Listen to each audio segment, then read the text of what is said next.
الحمد للہ وکفى وسلام علی عباده الذین اصطفى اما بعد فاعوذ باللہ من الشیطان الرجیم بسم اللہ الرحمن الرحیم فاسألوا اہل الذکر ان کنتم لا تعلمون قال النبی صلی اللہ علیہ وسلم انما شفاء العجز السؤال صدق اللہ العظیم وصدق رسولہ النبی الکریم۔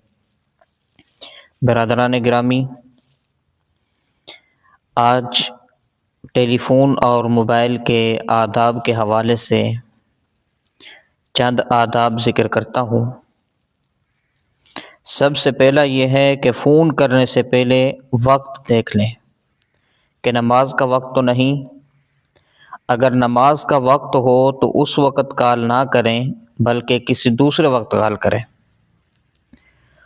نمبر 2، بات شروع کرنے سے پہلے السلام علیکم ورحمۃ اللہ وبرکاتہ کہیں۔ اور تیسرے نمبر پہ اگر پہلے سے تعارف نہ ہو تو فون کرنے والا پہلے اپنا تعارف کروائے کہ میں فلاں شخص ہوں اور فلاں جگہ سے بات کر رہا ہوں۔ چوتھے نمبر پہ یہ ہے کہ جس کو فون کیا ہے اس کے آرام اور مصروفیات کے اوقات کا خیال رکھیں۔ اگر آرام یا مصروفیت کے اوقات معلوم نہ ہوں تو بات کرنے سے پہلے پوچھ لیں کہ کیا میں اس وقت بات کر سکتا ہوں۔